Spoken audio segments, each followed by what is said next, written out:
Hello, everyone. On behalf of Annie Dennison and myself, we welcome you to our Stand Up for Lower Merion and Narberth hot topic meeting on the allocation of American Rescue Plan funds. Some guidelines. Down at the bottom of your screen, you should see something that says reactions. And if you click on that, you can see a raised hand.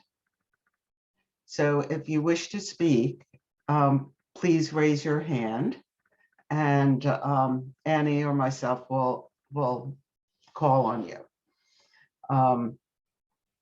I want to start out with saying this is just about the American Rescue Plan funds for Lower Merion. Even though Montgomery County has 161 million that they get to allocate. I was on one of their meetings this week. We have another 13 million to allocate. Some of that's from last year, some of that's for this year. One of the things that I want to bring up is how they are allocating money. What the money can be used for. There's a couple classes, and maybe Gilda will chime in if I don't have this 100% correct. There's money that comes to the township, and that money is divided into two parts. One part is loss of income, and that means that they collected less taxes in last year than they did the year before. So that's considered loss of income, and that money can be used for virtually anything. Then there's another section of money that has to be used for certain things, like for stormwater management and other infrastructure, and for I don't know what, for loss of income or for bonuses for essential workers. And there's a couple other categories that they can use that for. So what we're trying to do is work with the commissioners. And after we scheduled this meeting, we found out that there is a new committee, an ad hoc committee at the township. And that is on the allocation of these funds. That did not happen last time. And when I asked at the January 19th meeting, you know, how they were going to do it this time, nobody answered me. So I decided then to do this meeting. So what I would like is to have this done in an orderly fashion. I'd like to introduce the commissioners that are here. 3 other commissioners gave their regrets. 7 other commissioners didn't even bother to respond. First, I'll introduce, in order of who came here. Let's introduce first Rick Churchill, who is commissioner in Ward 14. There's 14 wards in Lower Merion. Also here is Gilda Kramer, who is Ward 13, and Sean Kramer, who is a new commissioner, Ward 8. And I think I saw somebody else. Did I see somebody else come in? We're also expecting Anthony Stevenson, so he could be a little late. So because I don't want the commissioners to feel like they're being attacked, what I would like to do is kind of take suggestions one at a time. And, you know, how the money was spent in the last tranche is in the past. We want to go forward from there. And I'm going to ask Annie to take some notes. And what we'll do, which she always does, she's all prepared. And we'll get a whole list of what the suggestions are. If there are things that can't be done through the ARP funds, we will find that out too. So who has their hand up first? Everybody's being shy? Here we go. Annette Sussman, please unmute yourself. Thanks, Adrian. So I'm on the Board of Trustees for the Ardmore Library, and one thing that concerns me this year, as it did in the past year or so, is that there is a local match that the library boards are required to raise to fund the library programs and collections. And because Ardmore Library has not been able to do the fundraising, we used to have the kitchen tour. We have not had it. And we don't know when it's going to be revived. And I don't know whether any of the other libraries are in the same position, but I think that it would be nice to defray some or all of the local match for the libraries. Now, there is some fundraising that has been done centrally. We had the bar raffle last year, and there's possibility of reviving that again this year, but that still doesn't make the entire local match. So that would be my suggestion. But thank you, Annette. I like that. That is something that has been truly impacted, negatively impacted by the COVID. So it makes sense to do. Nancy? I'm not sure which category this fits in. From an environmental perspective, I think it would be wonderful to use some of that money towards home weatherization for low-income individuals in our township who cannot afford to make some of the changes that would make their homes more energy efficient. Obviously, they're not going to do solar or heat pumps, but there are a lot, there are a lot of elderly people on fixed incomes who are living in older homes that are probably not sealed very well. So that's one idea that I have. Okay, thank you. That could also go with PICO does free energy audits. Yes. So that could be kind of combined with that. Yes. I believe they have a discounted price for people who qualify, or maybe it's free, but it certainly is worth looking at. Thank you. Okay. Philippa? Hey there. I was curious, and again, this is a statement so they can react to. With some of this infrastructure piece for Lower Merion, is the school districts their own altogether? So this is really just has to do with sort of the county, our Lower Merion / Narberth operational type areas, and the school and in that area, or in the school is completely excluded. I just wanted to make sure if that's not the case, it should be the case in terms of budgeting. But the other area is that, is this money available for any true studies? And I'm thinking about just, housing, and just having some other conversations and some other money allocations as it relates to, housing. And maybe that's at the county level also. But one prior meeting we were in, or I was in somewhere, and it was another developer talking about just putting money into a bucket and not actually creating or adding affordable housing in our space, in our Lower Merion space at all. And so we're still at this dearth of having a true plan that matches up housing for our middle income workers, our teachers, our all of those. We're not talking about, Section 8 Montgomery County type stuff, but truly have a plan, and that plan be something that's a roadmap that is part of what we're following in our zoning and on all the other meetings, so that we're getting those numbers up in our township and not losing percentage wise every time a new property go. Our folks don't have, again, our people who work here don't have housing. Okay. I know that the money that's allocated is just for township. It's the schools got separate, and I believe Norworth got separate. So there's that. Sean, can you, since you're next anyway, would you address the rest of those?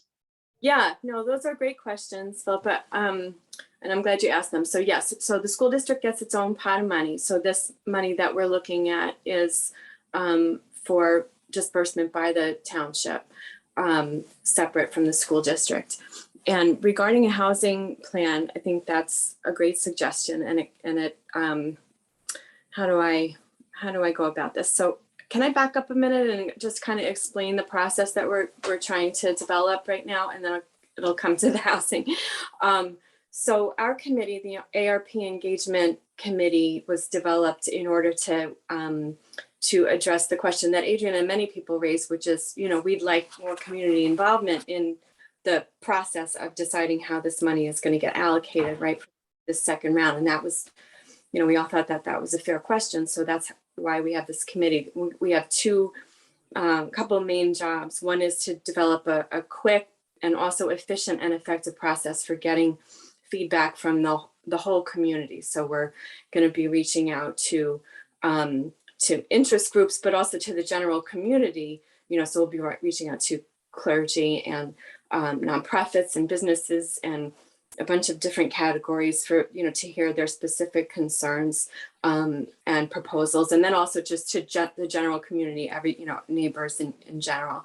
And then we won't ourselves make recommendations about how the money is allocated, but we'll provide these recommendations to the larger board for consideration. And we also want to develop a process for when nonprofits do apply, or when anybody's applying for the money, that there's a clear process for doing, so that they know what forms to use, they know who to send it to, they know what they can be asking for, what kind of expenditures are going to be allowable and that kind of stuff, so that everybody's on the same page. And we'll probably be having some public meetings about this, into the spring, like late April and May. We'll be having larger sessions so that people can ask specific questions and then know how to use the application process, But anyway, I love Philippa's idea about developing a real housing plan, right?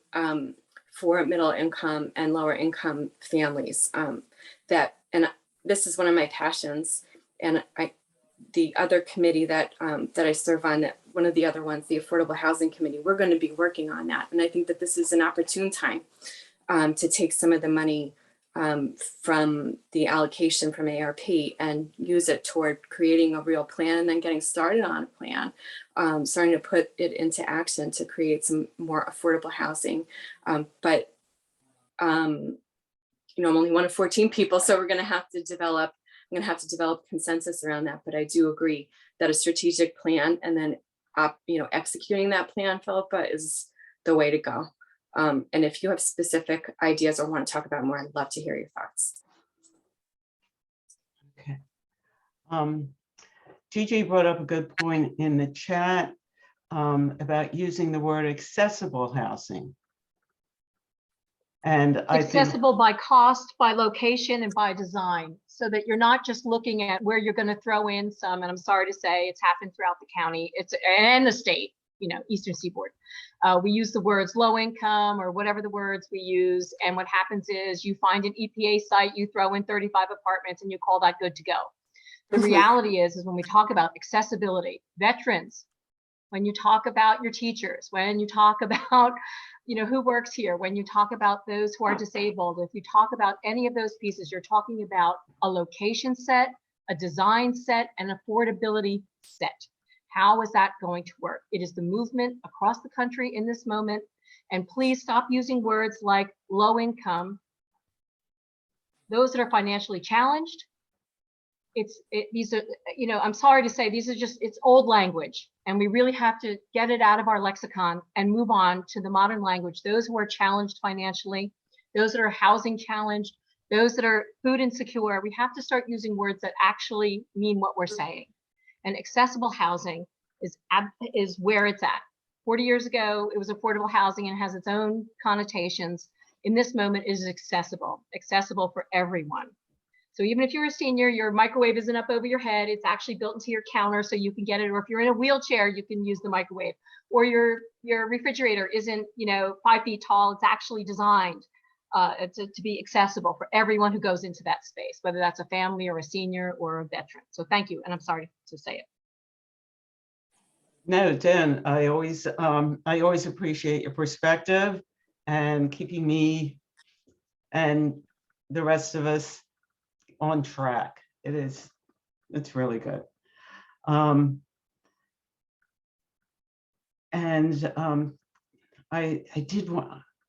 I had a point to make and I forgot it. So let's go with Stephen Combs. Did I pronounce your name right?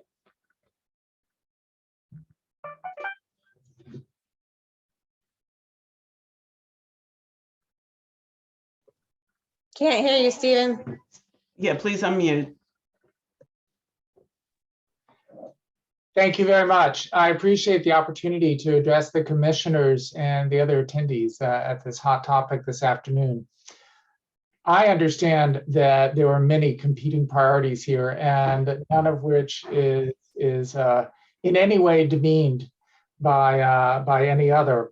I know that feeding the mind with books is a critical part of success in today's society. But what I'm here to talk about is feeding individuals food. Without adequate nutrition, individuals can't achieve all the other successes, all the other things to be done here, all the building, all the housing, all the community development that we want to achieve. Neighbors Helping Neighbors is an organization, a nonprofit in our community that feeds residents, that meets needs of food insecurity. I, for one, didn't have problems getting breakfast this morning or getting lunch. I don't know how many people here did. But there are individuals in our community who each and every day go to their kitchens, go to their cupboards, go to their refrigerators, and there simply isn't enough. All of us are aware of the inflationary pressures, and nowhere is it more critical than in the food supply, where the cost of food has gone absolutely up. I'd like to just ask the commissioners, this committee, and the entire board to consider their funding commitments out of this American Rescue Plan, and it uses the word rescue, to honor its commitments to support Neighbors Helping Neighbors so that members of our community can simply afford to eat, that they have adequate food supplies. I appreciate your consideration, and I hope that this will continue to be a priority in everyone's hearts and in everyone's votes for these funds. Thank you, Stephen. I just want to bring up a statistic. Before the pandemic started, about 10% of the students in the Lower Merion School District were on the free lunch program. Now it is close to 13%. So that's an increase of 30% of the amount of students, almost 30% of the amount of students that, and their families that are food insecure in the area. So just wanted to do that one. Alex, you're next. Yes, thank you. Following up on Stephen's comments, I would also like to suggest that part of this rescue plan be allocated towards Neighbors Helping Neighbors, who indeed is directly involved in rescue operations with people who are in need of assistance during this COVID period. Specifically, the organization was helped actually by the township to gain access to a small building that would function as its office and food distribution location in Ardmore. And that's been, my understanding is due to, I don't know, a budgetary consideration, although that's hard to imagine. That building has been removed from the organization, so they have to go back to operating from the street, which is a shame. That's kind of organization should at least have a couple of rooms to distribute food from and operate in. So if I think a very appropriate allocation of this fund could be to allocate a permanent space for the organization, Neighbors Helping Neighbors, so that they could perform the important tasks that they're performing for our fellow township members. If I'm mistaken in any of this or needs more additional detail, I'd like to ask Munira, the executive director of the organization, to shed some light on this question. Thank you. Thank you, Alex. Yeah, you know, it was a zoning issue that made us have to move, but it was done in a very poor way, and it was directed straight at me, even though I don't own the property. And it was a very telling moment. It was a very telling moment, to tell you the truth. So we've had to move now this is our fourth time that we've had to try to set up shop somewhere, because we're being bounced all around, and we're allowed to stay one place for a couple months, and then we're homeless, and we operate out of the van on the street. And then we find another place with the limited funding we receive, and we can take just a very temporary lease because we can't maintain it, because we can't get enough support. And then we're homeless. And this last round, even though we don't own the building, I was cited for all sorts of zoning violations and threatened with court and fines and everything else if I didn't move immediately. So we moved. And now again, our food operations are now happening again out of the back of a van on the street. Thankfully, Anna Durbin and her husband very graciously offered me an office space in their law firm. It's a temporary situation, but it saved me from having to try to find somewhere to do our paperwork and hold meetings that are crucial and integral to our success. And I'm so thankful that you brought this up, because we're headed into our third year of operations now, and every excuse that we've been given why we're not being fairly funded is no longer applies. We have showed great success. We've shown fiscal responsibility. We've shown that we individually help all the households in the township that can't get help anywhere else. And, you know, at this point, you have to wonder, what would our township have looked like if those families had suffered without eating, without help with their utility bills, without diapers for their babies, without paper products, without soap, what would our township have looked like right now if those families, all those people, had suffered for these last 2 full years? I don't think that anyone who's not involved with Neighbors Helping Neighbors and on the ground really understands what's happening in our community. I don't think you possibly could. I don't think some of these, now there are those that do, please don't get me wrong. There are commissioners who have been solidly in our corner, and they are fighting tooth and nail for us.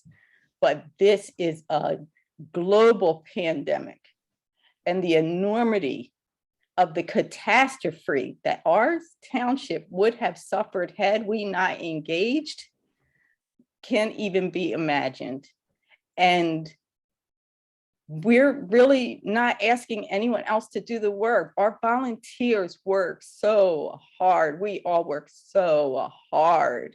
And all we're asking is, please just fund us properly. We're not even asking for full, we only ask for half of our yearly budget, but please fund us enough so that we don't also have to be out here scraping our knuckles on the ground and putting our own bank, little bits that we have in the bank together between us all trying to keep this thing afloat. It's not fair. I believe that there is a municipal responsibility to pitch in and help us sustain ourselves so that we don't have to suffer all these other things on top of all the desperate work that we're doing. It's desperate work. So I hope that, clears that out. And if anybody has any other questions, like I said, Sean, Gilda, Anna, you guys have more than proven yourselves to me, more than proven yourselves to my community and our community at large. Okay, but we need all the commissioners to understand that we have people in your ward too that we're feeding. And we need your help. It's just gone way beyond anything that could be acceptable for anyone. So thank you for allowing me this time, and I'm here for any questions. Thank you, Munira. Gigi. Thanks. I appreciate you even holding this meeting because this is a really bold thing to do, to include the community. So I congratulate you on that.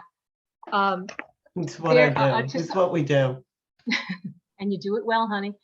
There are statewide programs for the person who asked earlier about the insulation and home heating, those kinds of pieces. There's a state program, and I think I know Lower Merion and Narberth have participated in that in the past.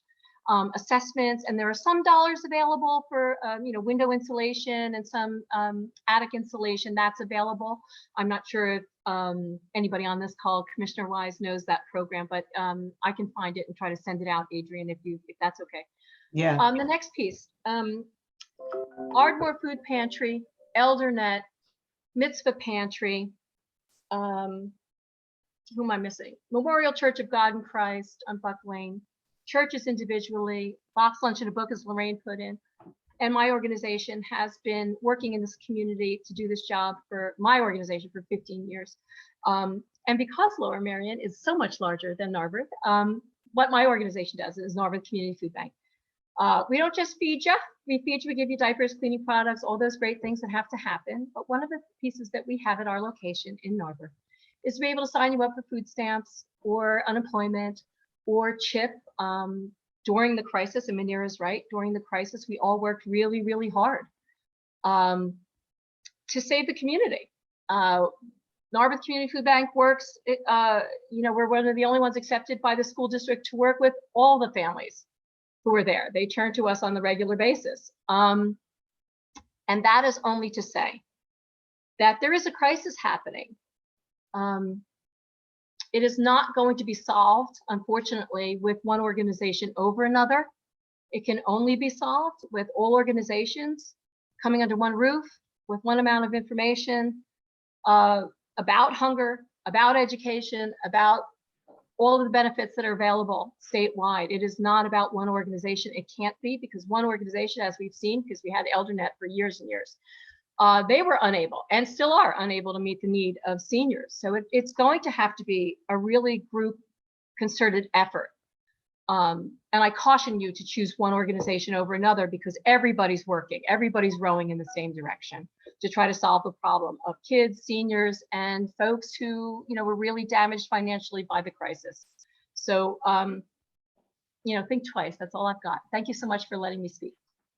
Adrian, give me 1 minute to respond to Gigi, please. I'm sorry, and I'm not going to hijack the meeting, but there's a few things that I just like to say from what she just said. One is that no one is asking or suggesting that you highlight one organization over another. What we're proposing and letting you know and telling you is that the funding that we receive and the funding the rest of you receive are vastly different. Another thing is that Neighbors Helping Neighbors was the very first ones to distribute food for the school district. So that's not really true either. That's how we started, as a matter of fact. But I'm talking about 15 years worth of history, Munira. Gigi, and wait, also, I have never, I want to be clear. You're saying that I'm being funded by Lower Merion. I have never in 15 years I didn't talk over any money from Lower Merion Township or Narberth Borough. You're really making a mistake here. Let her finish. Please mute her. You're misleading the Gigi, I didn't talk over you, and please don't talk over me. There's no time or anything else allowable for something like that. Okay, now I waited till you finished what you were saying, and I want to say a few points, please. Like I said, no one's Vera, asking if you for could preference. keep it Yeah, because I want I'm everybody trying. to have a chance to speak. Yeah, I Thank you. would have been done had it not been for the disruption. Okay. Again, nobody's asking for one over another. We're asking for fairness for our community and for those families who cannot use the pantry for many different reasons. Okay, there's a whole group of people that those systems for the last 15 years have never helped because, you know, of a lot of different reasons, which we can discuss later. But like I said, with the school district, we have been distributing things. And also, you know, I'm never one to say, help me and not help somebody else. That's not what I'm about, because I want my entire community helped. And what I don't want, though, is for our community to be constantly overlooked and for us to have to struggle to get things that everybody else gets easily. And I will say, too, that the operations of the pantries, Neighbors Helping Neighbors has been supporting all of you in very big ways. We've been handing out restaurant meals and doing other things that you all weren't able to end up, you know, doing sometimes. And we got that stuff out for all of you, too. So it's not really fair to say we don't deserve a fair shake with everybody else. Thank you. Okay. Gigi, 30-second response. You know, I just want to say, and again, it's not about who's being funded or who isn't. It's really about coming together and finding a solution, a location, a solution for the majority. It's really all organizations have to sit down together and have that conversation about what's being served, because right now, you know, you have other agencies that bring food to the community to be distributed, Eldernet and other, myself and other organizations that are saying, you know, we're being overserved. And I can't answer that question, right, until we all like have a conversation about what's really needed. And that's all I'm saying, is that it might be before funding, it might be the conversation, and that's all. That's all. Thanks. Okay. And we're working with Eldernet and everyone else to form a coalition of the nonprofits, actually, Gigi. So we'll be in touch with you soon. We've been working on the basis for that.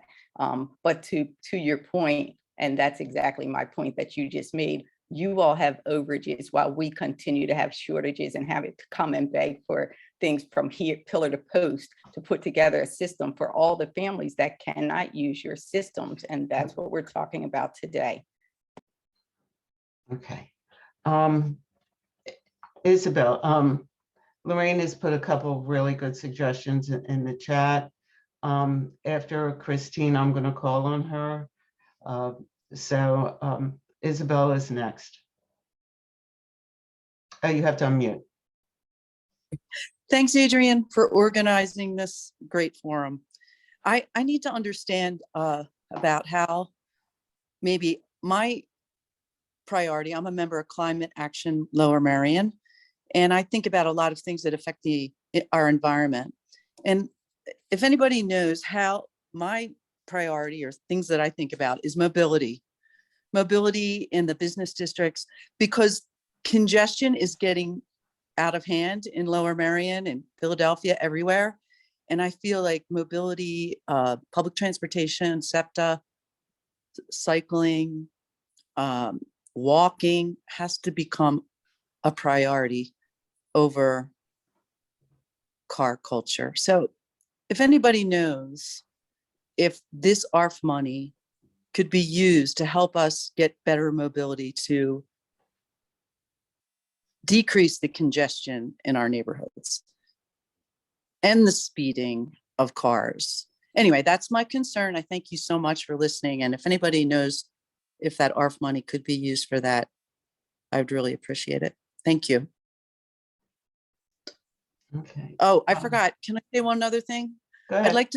I'd like to support what Nancy C said about,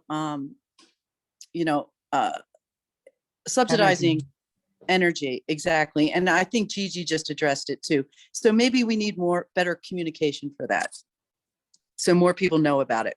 Thank you. Okay. Christine. Thank you, Adrian. I have two things I would really want to say. First of all, as someone who began working with neighbors, helping neighbors from the very beginning. Volunteering. What people don't always understand is, as a volunteer who was delivering school lunches, who was delivering meals to people in the neighborhood, to the lady, her comment earlier, you know, when you drop these things off, sometimes the people come out and they'll speak to you and voice their concerns to you. You take them back to Neighbors Helping Neighbors.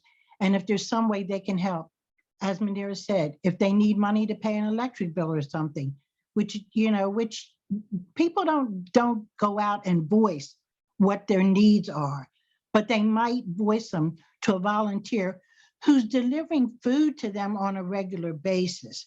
So for that reason, I really think that the Neighbors Helping Neighbors program, and I still try to stay involved. I'm not able to do as much, but I still try to stay involved and help whenever I can, because I think it's important. People don't realize what people are in need of. And some of the other organizations, yeah, they're available, but they, you know, people don't always have access to them. The fact that volunteers go out and deliver these meals and all, it's a big win for the community that's in need. So I think funding to Neighbors Helping Neighbors is very important, because I've seen what it's done for people in this community, which is very important to me. My other thing I wanted to say is, and I'm going to use the term affordable housing because that's the way I look at it.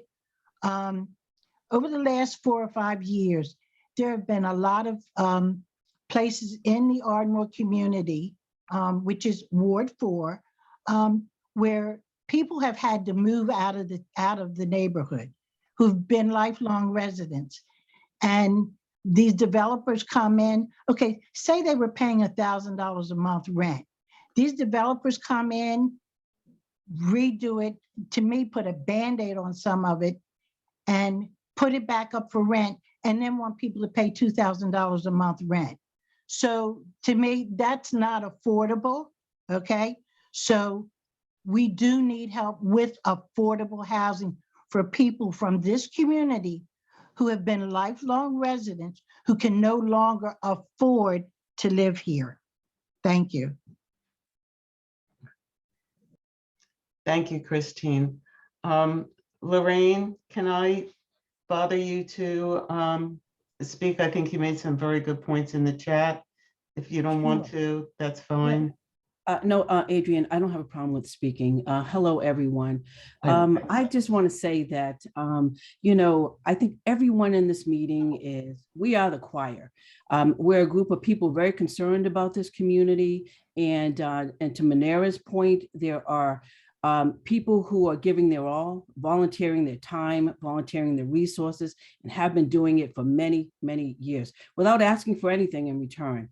So when I hear that, you know, Manera, and I know that Neighbors to Neighbors is making an awesome contribution to the well-being of this community, particularly during this pandemic, I think it's important certainly to hear what she's saying.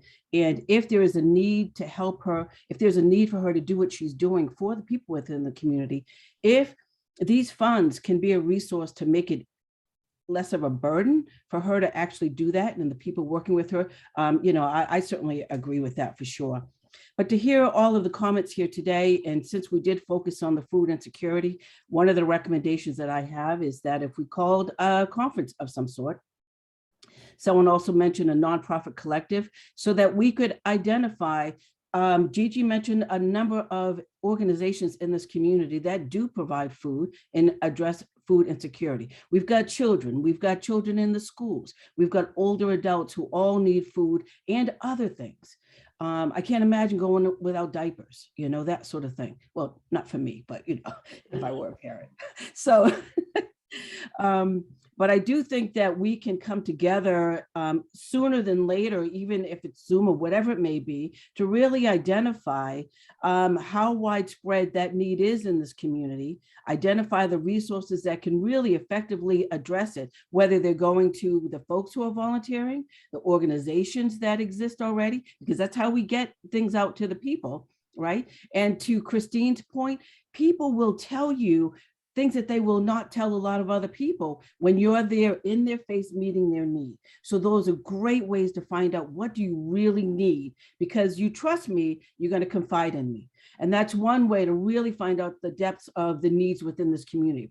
Lower Merion and Narberth are known for being, quote unquote, an affluent, wealthy community. But we who live here know that's not so for everyone, which is our point here today, talking about food insecurity. So, but I do think we need to really understand how widespread it is, because I know that for the organizations we've spoken about today, I've worked with Box Lunch in a Book. We're feeding folks during the summer. So we really know that. The other thing too is that we did look at the district data, school district data.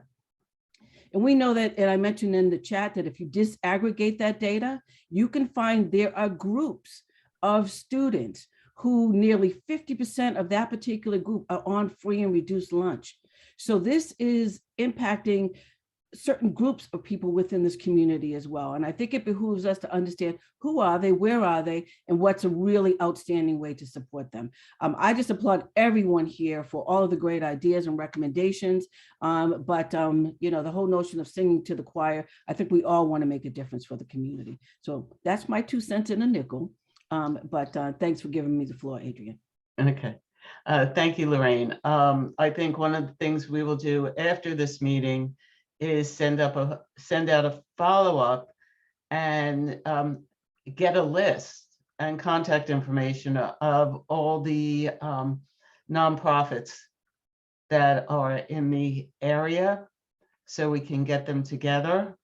I think that's a really good way to proceed on that issue, since it really, to me, food and medicine is the 2 things, and housing are the 3 main areas that I think that it really should be addressed. So I've been after the township for years to take a list of occupancy in all the apartments. They don't know what that is. They haven't been keeping track. So that could help with the affordable housing. Go, I see Sean waving your hand. Oh, no, I agree with everything you just said. I just wanted to let you know, in terms of the occupancy, we do have data on occupancy of the newest, you know, the most recent developments, so like in the neighborhood of 90%. That doesn't address affordable housing, of course, but just wanted to let you know that. Yeah. Accessible. Leah, you need to unmute. Hi, everybody. Hello. Hi, I just, I'm very overwhelmed. Excuse me. I just would like to say on behalf of Neighbors Helping Neighbors, Manera has helped me immensely. I have 4 children. I grew up in Ardmore, Pennsylvania all my life. I have a 1-year-old, he'll be 2, and without the help of her, with diapers, even my son, all my children, this agency has helped me so much. And I just wanted to say that, and I'm glad I was able to get on the Zoom. Being a younger person and African-American, and my kids going to school in this district, I've had a lot of help throughout all the agencies in Montgomery County. But in the last couple years, maybe 3 years since she started, she's been helping me so much with Pampers, food, Thanksgiving. So I just wanted to say that I'm very thankful, and I hope everything works out. That was all I had to say. Thank you, Leah. Thank you. Linda. Yeah, hi. Thank you for organizing this, all of you coordinating people, and for everyone who's lifted a finger in this COVID crisis time to do the work, the hard work. Thank you so much for all that. I just want to talk a couple of things since we've been having these conversations now for, months, to kind of just try to pull a few pieces together. And that is that we're almost done with the round one allocations, as far as I understand from the votes in the last township meeting.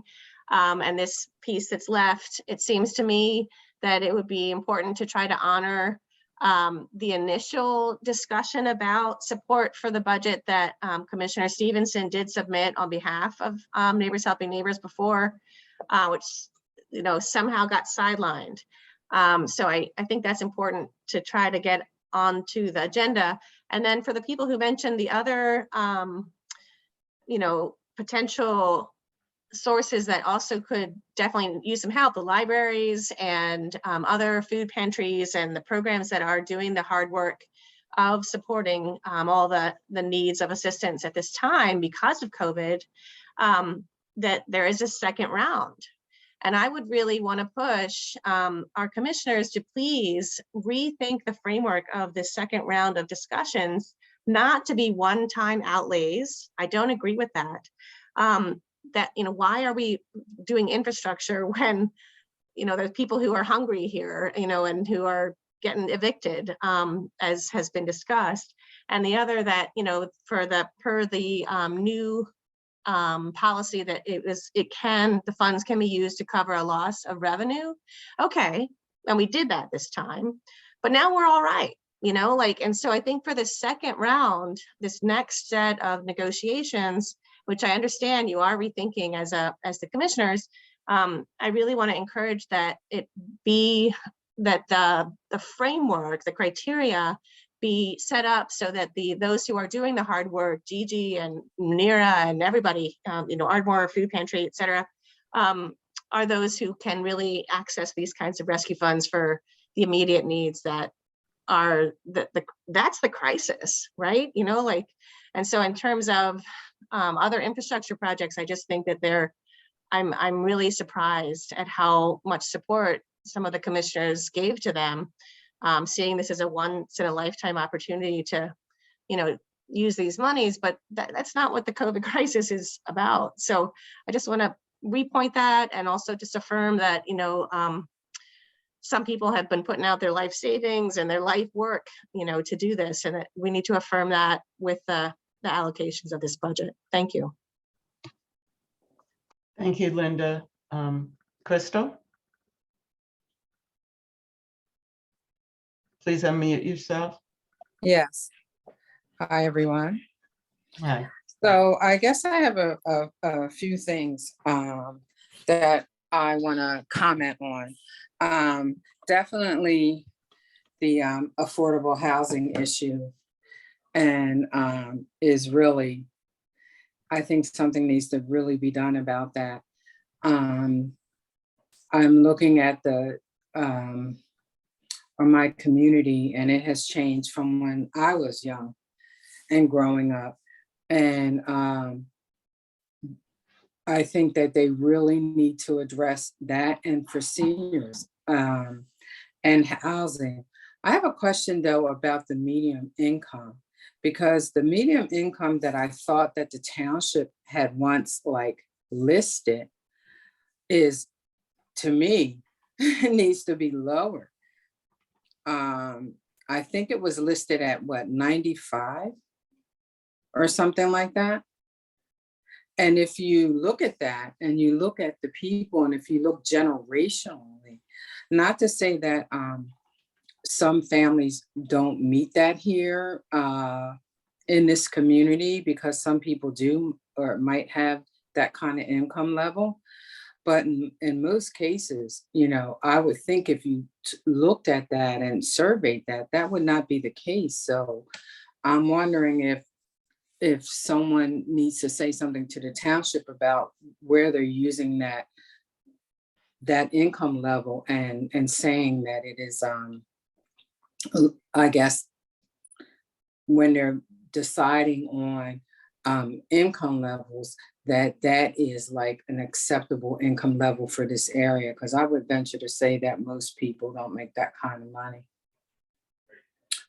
So that's one thing. I think they really need to address that.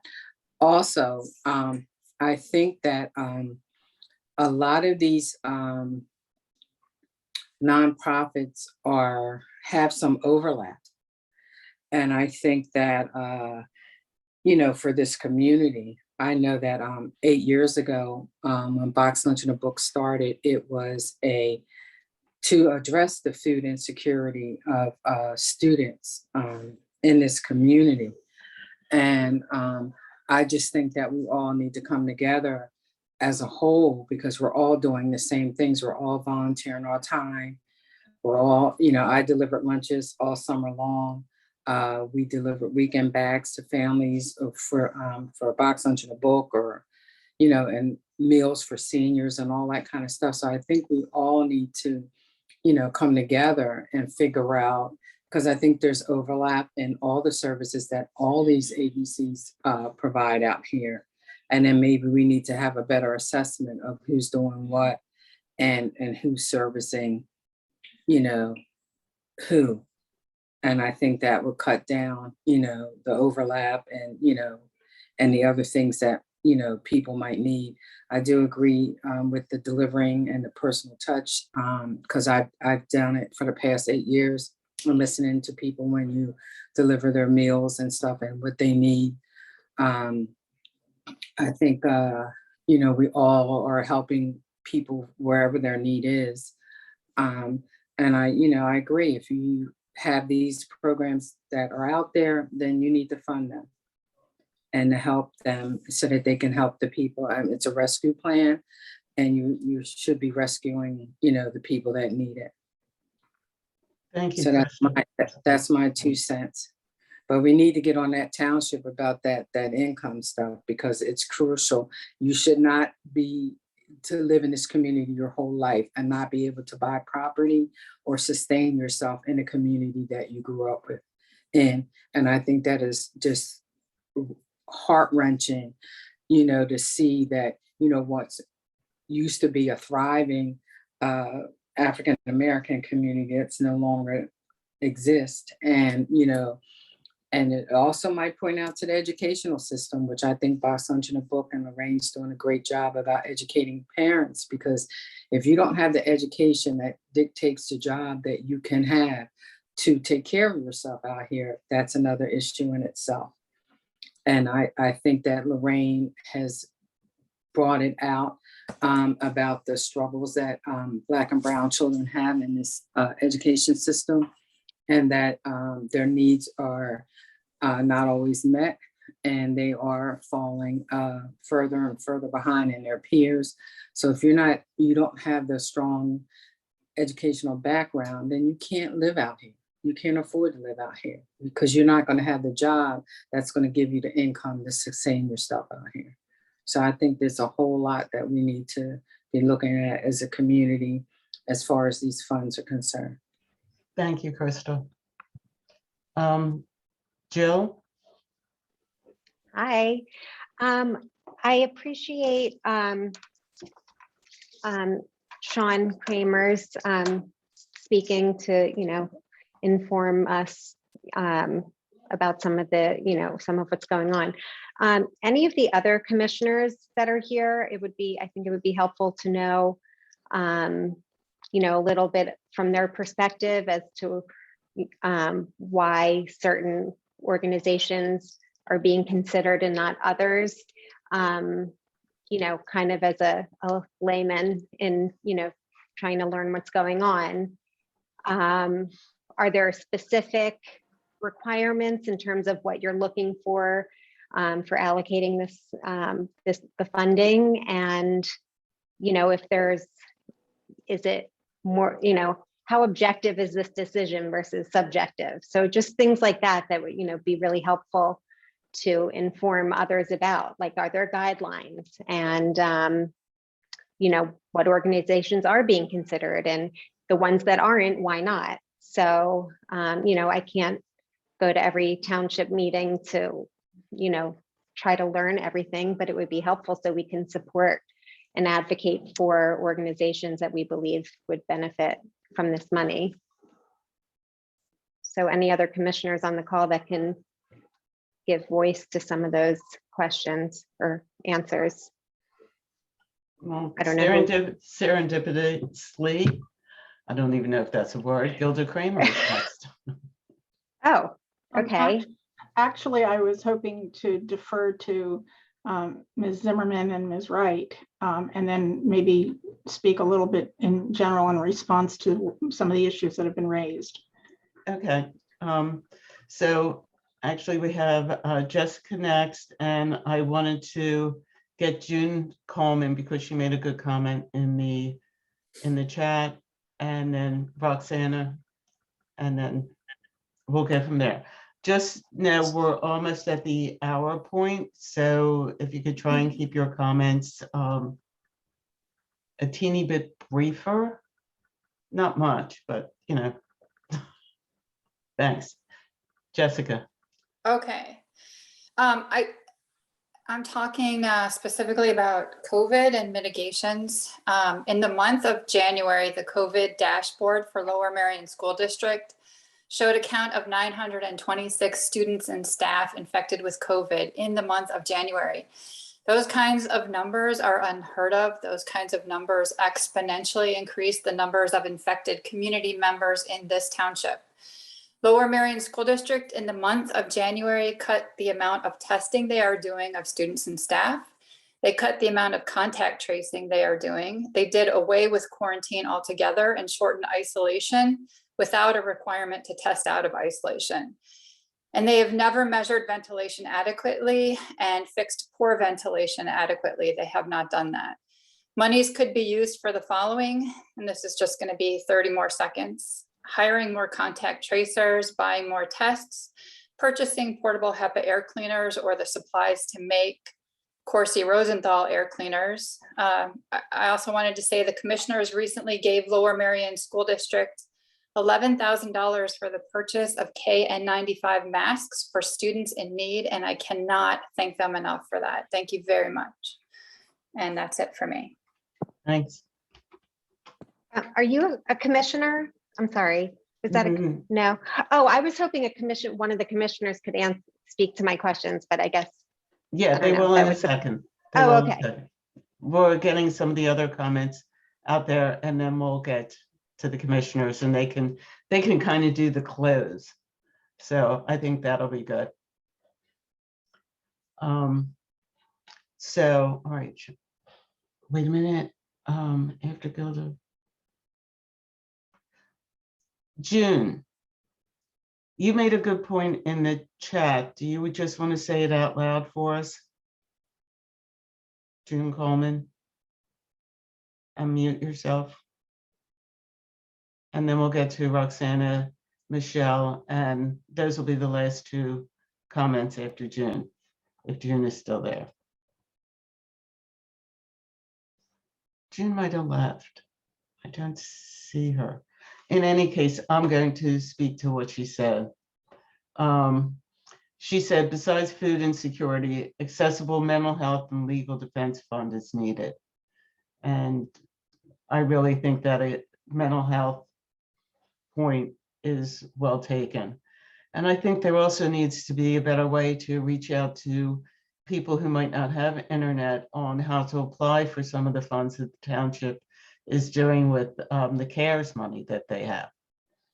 All right. Adrian, can I just say quickly that Neighbors Helping Neighbors are both doing both of those things and have been since our inception. So we have a relationship with Lower Merion Counseling and Mobile Services, who has offered free therapy sessions or whatever else is needed to those in the community who can't afford it. So we have been actually helping families in the mental health field and areas of need where they could not find help anywhere else. And then also for point 2 of yours was, the defense, the legal defense. So again, Neighbors Helping Neighbors, when people don't have internet service or they have court dates or whatever, they come and they sit down with me and we go on the court dates together. I show them how to get on there.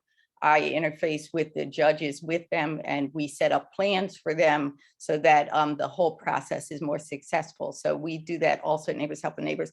Another thing we do is that we're an avenue for community service. So we have been for 2 years helping with the rehabilitation of people who need to serve community service hours, and they come and they work with us, and then they stay on as volunteers because they love our program. And it really has gotten so many people in the areas of mental health and the judicial system on a whole nother page. So we're making great strides in all those areas. There's just more things that is being addressed in the community by us. Thank you, Mayor. Roxanne. Okay. Hello, everyone. I'm sorry I came in late. I had another meeting that I had, but a couple questions, and I don't know if they were answered or not. The first thing is I was wondering how much money are we talking about as a whole, so that I'm aware of that? $13 million. 13 million. Okay. The other thing is, I think, Crystal, I think you were talking about if these organizations work together. I was trying to understand what that meant. Are you saying that people who are getting help, they're getting it from 2 or 3 different organizations of the same thing? Or is it, I'm not sure, or I'm just not sure where you're coming from with that. So if you could explain that to me.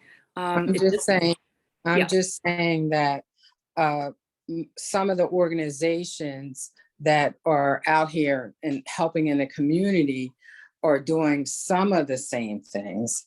Now, I'm not saying they're doing all of the same things, but I think that, all of us in some way or form are feeding people. I know that Narberth Food Bank feeds people. I know the Armor Pantry feeds people. I know ElderNet feeds people. By Sons of the Bull, Neighbors Helping. So there are some common threads that some of these organizations do offer. I know when they had the incident of the shooting in the community, By Sons of the Bull also offered counseling with Lynn Brandsma and a few other people. So I'm just saying that there are some common threads. So maybe we should look at some of the common threads and come together so that we're not overlapping in services.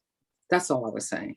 Okay. Does that make sense? Yeah, that makes sense to me. Yeah. Okay. I guess my comment more is the fact that we probably need to get the data, because maybe they're not overlapping. Maybe we need to be aware that there are extreme issues happening, and a lot of them happening. And this is a reason why we probably need that money placed in the right, I guess, organizations, or in these organizations, because they're all working. And if we find out how devastating these things are, I think it would, to me, it would be really worth it to make sure that this money is placed to these organizations.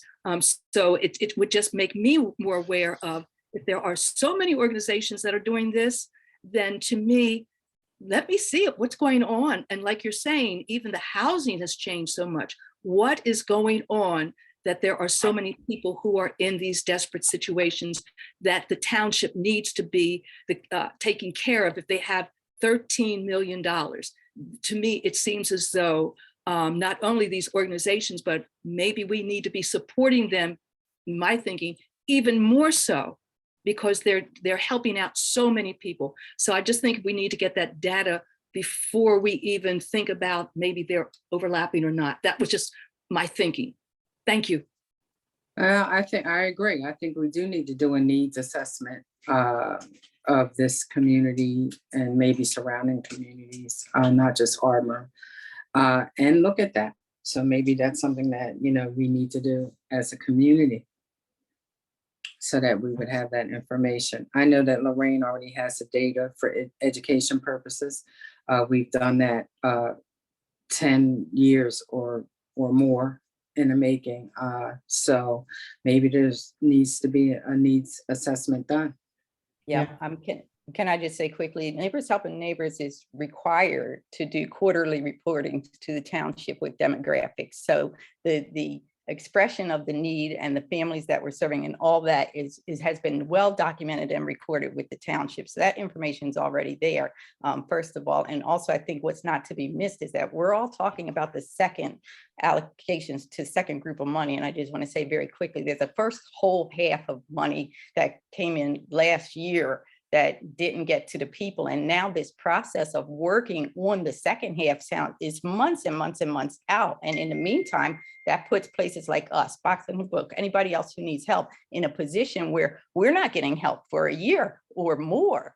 And how are we supposed to sustain? How are we supposed to continue to help the people? Again, the public should not have to be coming out of our pockets and pulling our money together to try to help do this, when the money has been there since last June, and there's still about 600,000, I think, left to be allocated. I don't understand why at this point that 600,000 cannot be shaved off enough to keep our programs going right now. We're in jeopardy. We're already homeless. What's our next step? To shut down. Everybody needs to understand that. I'm paying out of my own pocket now. Our volunteers are paying out of their own pockets, literally, right now.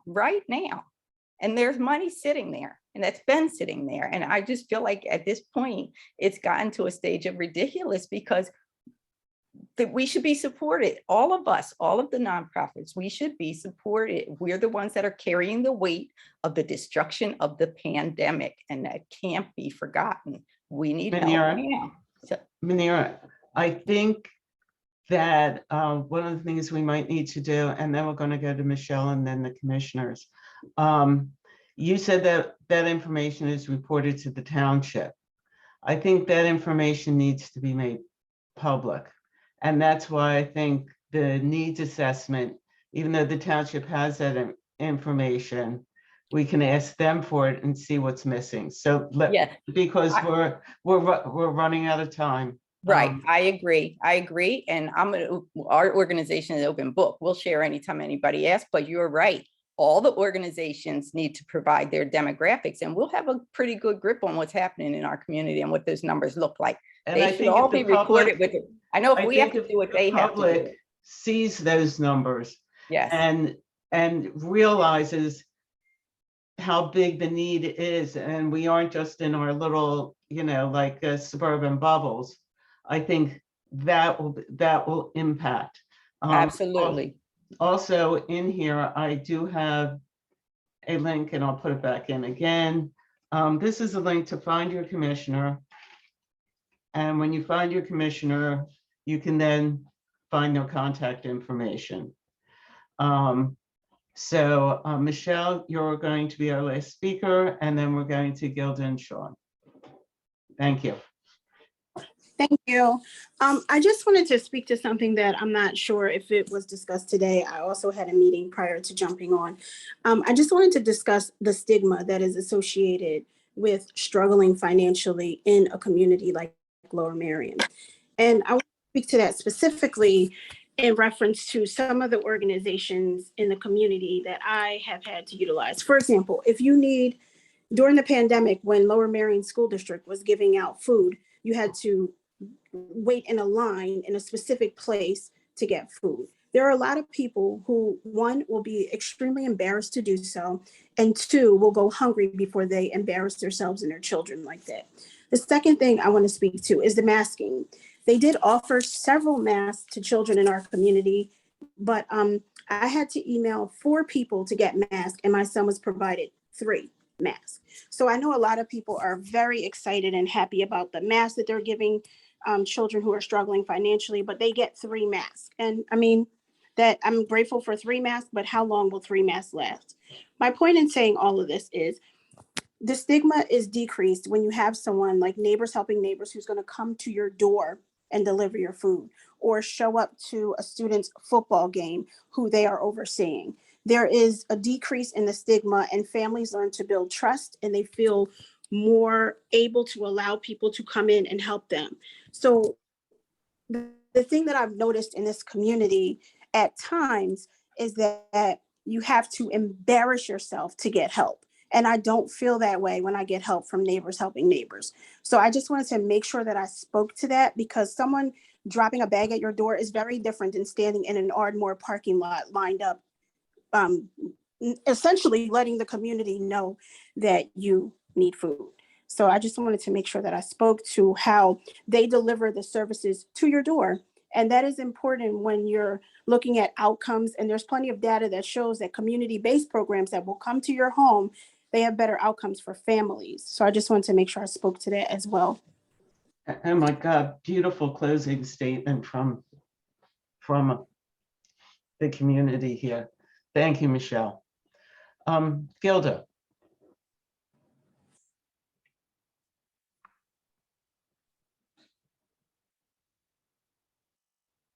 First of all, I want to thank everybody for coming and sharing their thoughts on these issues.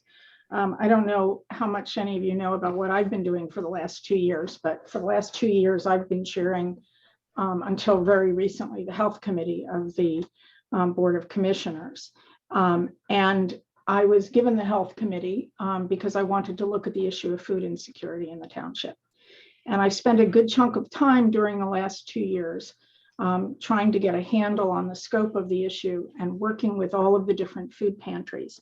One of the things that we were planning to do when COVID hit was to do what somebody here today suggested, which is to have, essentially like a meeting of all of the faith-based groups, all of the different organizations, the pantries, and all the different organizations that are involved in trying to address the food insecurity issue, to try to get a better handle on it and try to figure out some creative ways to deal with it.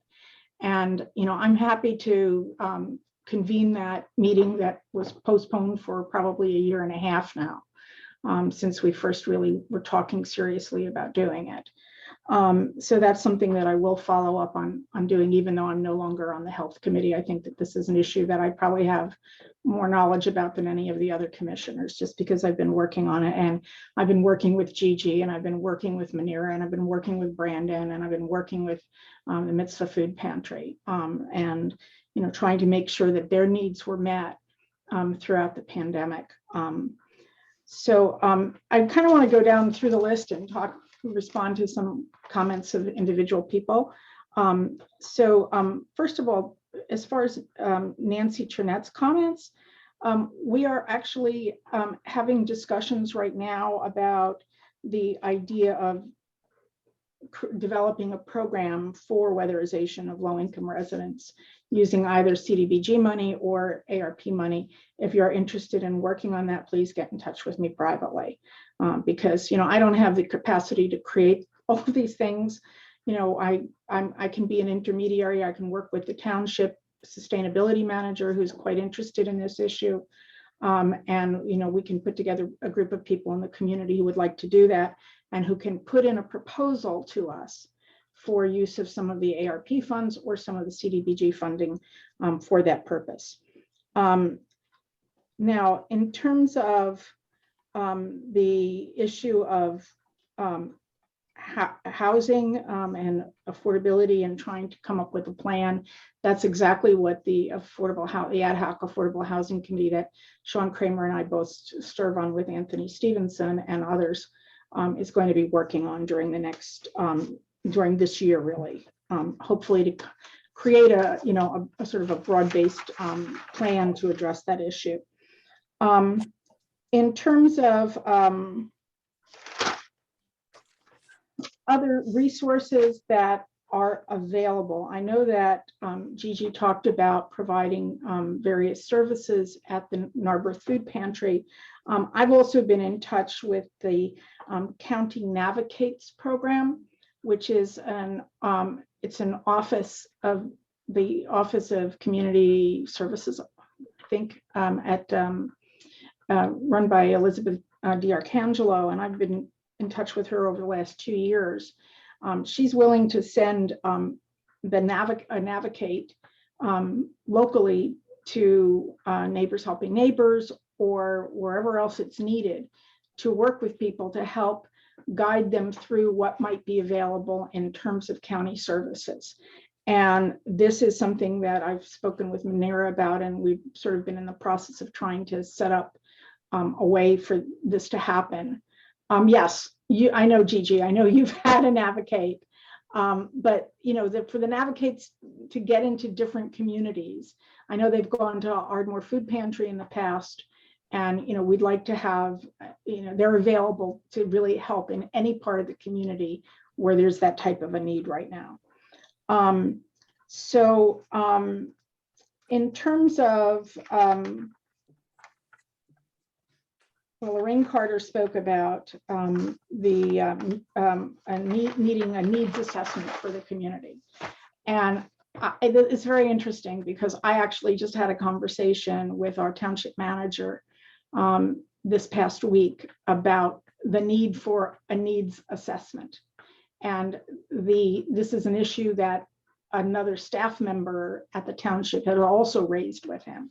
So I think a lot of us are sort of thinking along the same lines that this would be something that would be very helpful to the township.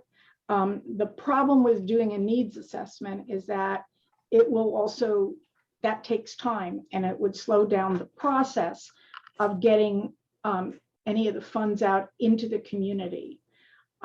So this is something that there's a balancing act that's going to have to be done, and there's going to have to be some, discussion over what's the best way to proceed with regard to this.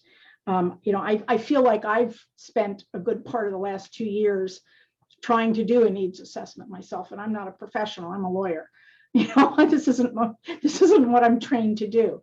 But I've been trying to get a handle on the broad needs, and one of the things that I've been advocating for since last fall, since September really, is to do some concerted outreach into the community to find out what the immediate needs are so that we can try to address them with some of the ARP funding.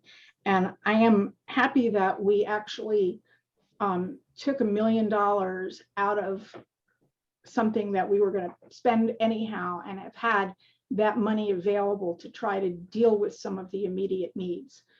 Some of that has been allocated to some urgent issues. 11,000 of it was allocated on the recommendation of our Health Advisory Council to providing high quality masks for people in need. While it's not as much as we'd like to get out there, it was something to get out quickly when the Omicron was at its worst. We are trying to balance dealing with some immediate needs with doing careful planning to try to figure out where the needs are and how the money should be spent. Given all of the concerns within the community, because there are many different views about what we should do with the funds. So I hope that has answered Jill Altschuler's question, which is that we are, that we're going about this right now in a concerted and organized way, planning to do outreach to the nonprofits in the community, doing outreach to the community in a number of different ways, so that we can then come up with a fair and equitable plan to get funding out. I guess the last thing that I wanted to say is that, I understand that Manira has her finger on a lot of very serious needs in the community. And I do want to mention that the township has provided some significant funding to Neighbors Helping Neighbors, and I hope it will continue to do so in the future. So it's certainly not enough to address, a fraction of the needs that they're addressing, but this is a process of a new organization getting established, and the Board of Commissioners understanding the importance of the organization and being able to address the needs in the best ways that are available. So that's all I wanted to say, and I want to thank you again for your input. Thank you, Gilda. I will say that Gilda I've been to the meetings, I see Gilda advocating, and I really appreciate it. And I also see the commissioners who didn't even bother to RSVP be part of the group that keeps trying to negate what she's doing. So I'll put it in the chat again. Find out who your commissioner is. Please write to them. Also, something new. If you write to public comments at the township now, that email is only monitored from Monday at 8 a.m. till Wednesday at 12 p.m. It is not monitored even 5 days a week. So that's why I'm suggesting you write directly to your commissioner. Sean? Thanks. Thank you, everybody, for your comments and your concerns. It means a lot to know that there are so many. Somebody else? Oh, is that? It just means a lot to me to know that there's so many people who care about the people that are struggling the most here in Lower Merion. It's good to hear. I think that I agree with everything Gilda said, and I'm appreciative for Gilda's leadership on this, and I'm excited to continue to work with Gilda on making a clear process that makes sense to try to address these needs in a smart way, so we can do the most good for the most people with the money that we're getting. I just wanted to make one comment about Crystal's concern. I don't know if Crystal's still on here. Crystal's still on here. About the income limit, and I think that is a good question. Anna and Gilda and Rick can correct me if I'm wrong about this, but if I understand correctly, the income limit that you were talking about, which is high, you're right, $95,000 is a lot of money, right?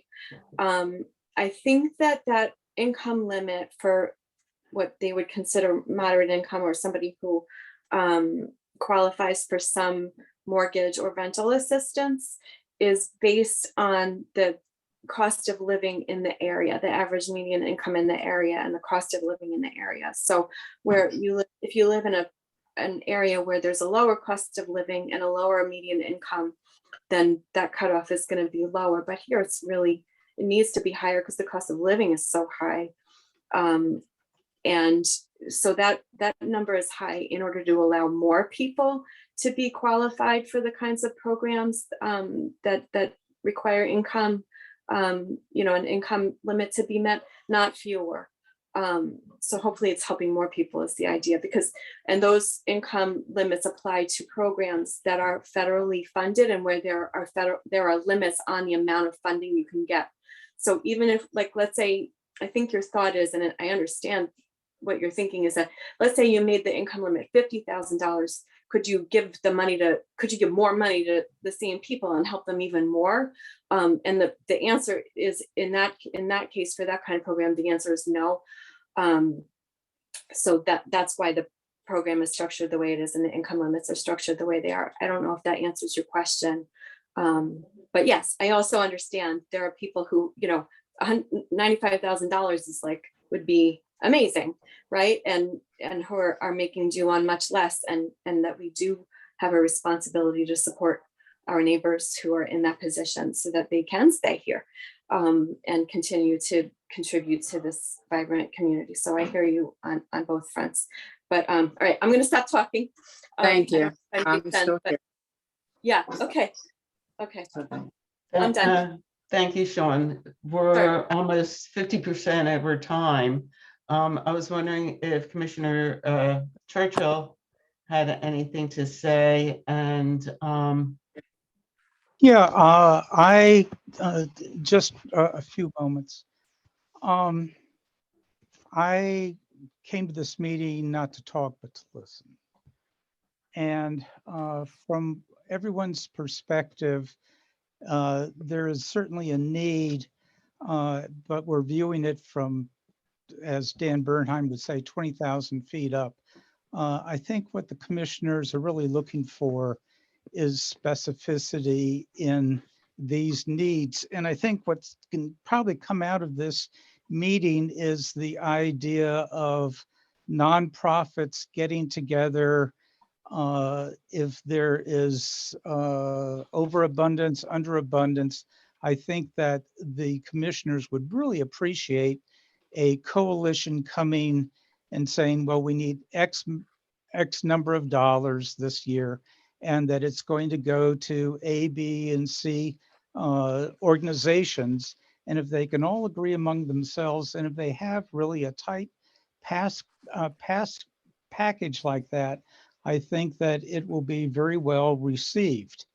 And I would also say that, yes, there's $13 million, but it's my understanding that it doesn't have to be spent all next year. I think we have 4 years, maybe even 5 or 6 years to spend this money. So if anyone wants to contact me, get your pens ready. My phone number is 610-755-5397. So thank you very much, Adrian. You're welcome. I think we're going to end it here. Adrian, can I please, I just need to there- clear up, just 2 points I just need to clear up very quickly. One is that, please, Adrian, just allow me, just so that we can wrap this up in honesty and totality, okay? So as much as we can. The first point is, yes, I'm really grateful for the help the township has given us. Nobody can say substantial, because over 2 years, we've gotten $53,000. So compared to anybody else's programming, that's almost nil probably, but we've made it go a long way. And I did want to say that, Gilda did speak about the Navigants program, and I have been in touch with them, as a matter of fact, and that is moving forward very swiftly. And as a matter of fact, within our first conversation, they were so impressed with our system that Navigants has now asked me to speak with their staffing and to help steer them in their programming. So that again just goes to show, the value and enormity of what we're doing. So it's becoming a county and beyond level at this point. So I just wanted to make those 2 points quickly. Okay, thank you. Thank you. All right. Well, I want to, this meeting was recorded, so it'll be up on, I will post it not only in the Stand Up for Lower Merion Facebook page, but it'll go on our YouTube channel. You guys now will all be added to our mailing list. If you don't want to be, just after you get the first email, write me back and I'll take you off. But please feel free to share our information. Go to our Facebook page. There's a little thing that says send message. That'll get people onto the email list.